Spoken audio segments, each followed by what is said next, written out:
Let's talk about the most overused, underdefined phrase in corporate America: executive presence. It's the feedback everyone gets. It's the thing standing between you and the next level. It's the reason you didn't get promoted. It's the reason you're not quite ready.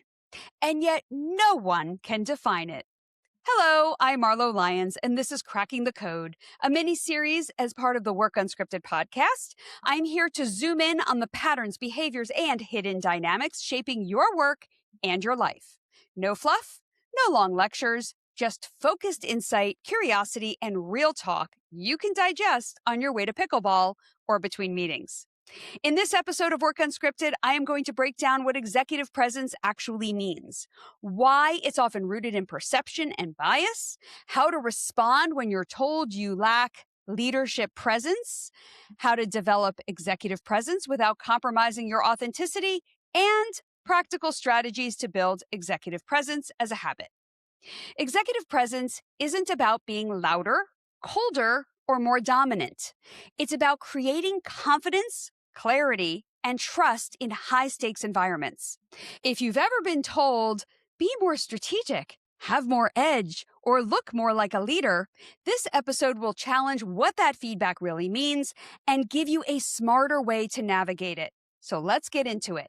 Executive presence is a leadership skill, but it's not a technical skill. It's the corporate version of you don't have it.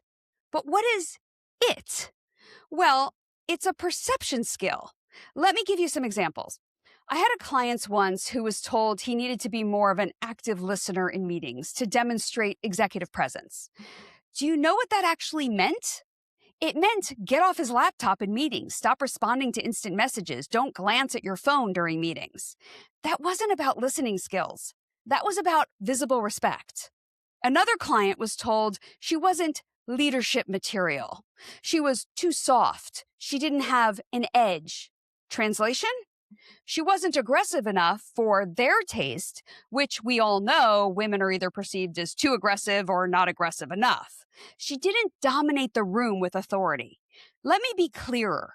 She didn't perform power the way her manager was used to seeing it performed. And then there's the quiet leader.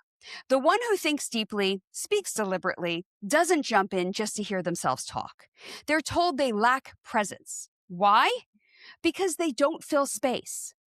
Executive presence is not a hard skill. It's a perception.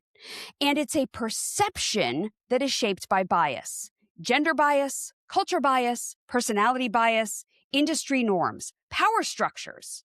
So when someone tells you to improve your executive presence, what they are often saying is, you don't look like what I expect power to look like.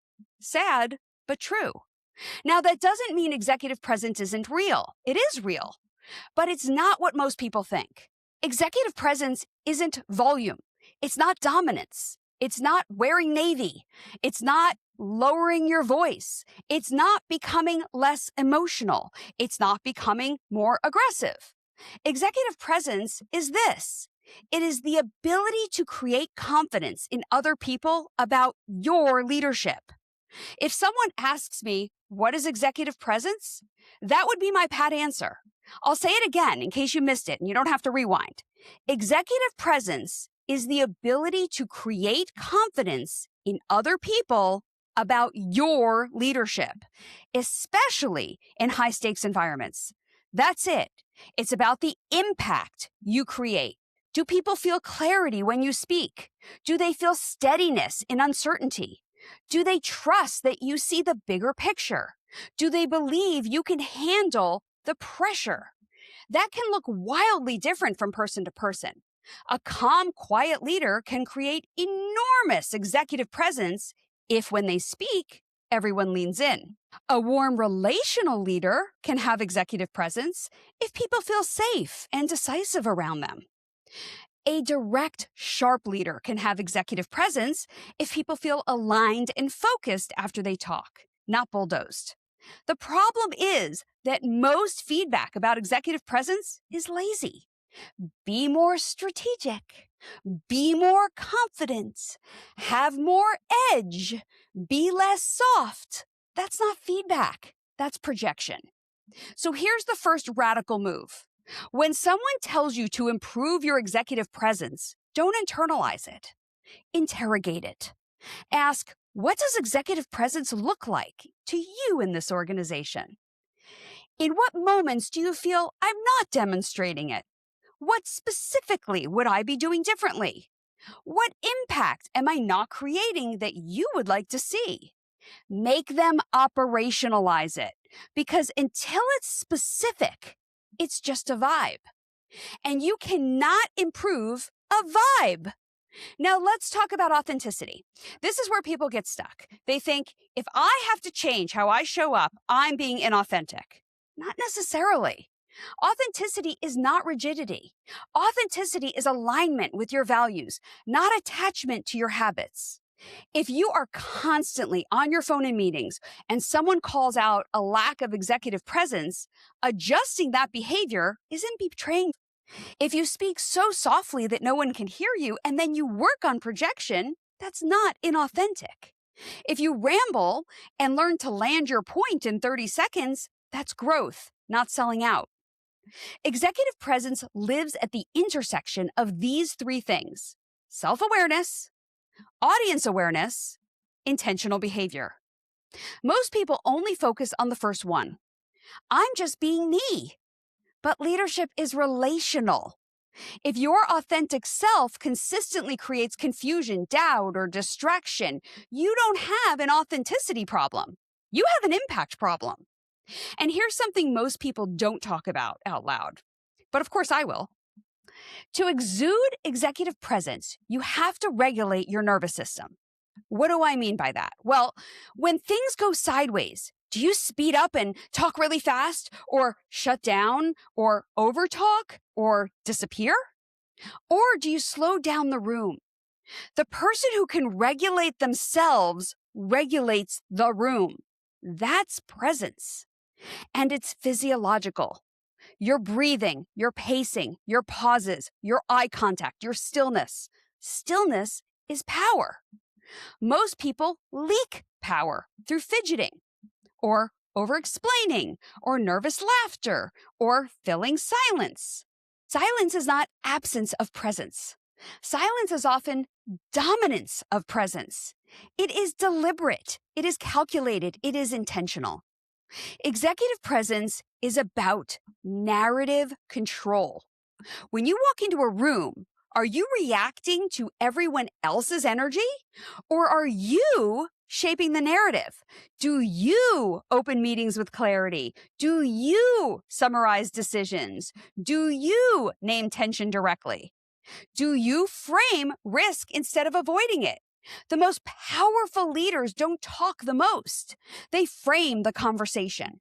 So how do you build executive presence as a habit?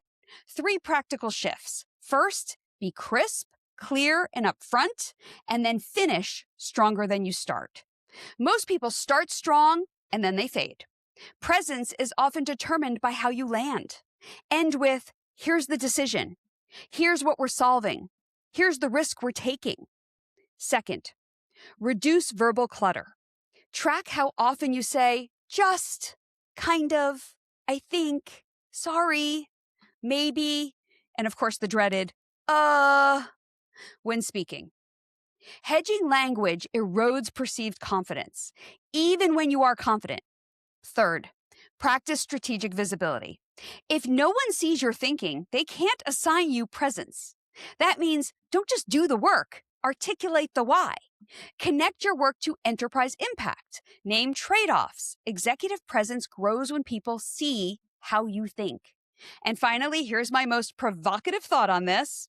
Sometimes when you're told you lack executive presence, what's actually happening is this. You are threatening someone's definition of power. You are powerful in a way they don't recognize. And instead of expanding their definition, they're asking you to shrink into it. So before you contort yourself, trying to get more presence, ask yourself, is this feedback about effectiveness or conformity? If it's effectiveness, sharpen. If it's conformity, decide whether that's a room worth winning. Executive presence is not about becoming someone else. It's about becoming intentional. It's about understanding perception without being owned by it. It's about shaping the room instead of chasing approval in it. And it's about realizing that presence is not personality. It's a practice. It's a habit, if you will. And like any habit, it can be built, but only after you define it. Reminder, be crisp and clear up front, and then finish stronger than you started. Reduce verbal clutter, practice strategic visibility, and understand if the feedback about executive presence is about conformity or effectiveness. That's all you need to guide you in building your executive presence. That's today's Code Cracked on Work Unscripted. If you or someone you know is navigating leadership feedback around executive presence, leadership presence, or senior leadership readiness, share this episode with them if they need a clearer definition. And if you want more practical tools to develop executive presence and navigate life in the office without losing who you are, subscribe to Work Unscripted so you never miss an episode. Rating and reviews are optional, but always appreciated. And as always, stay curious, stay growing, and stay unscripted. The journey is yours.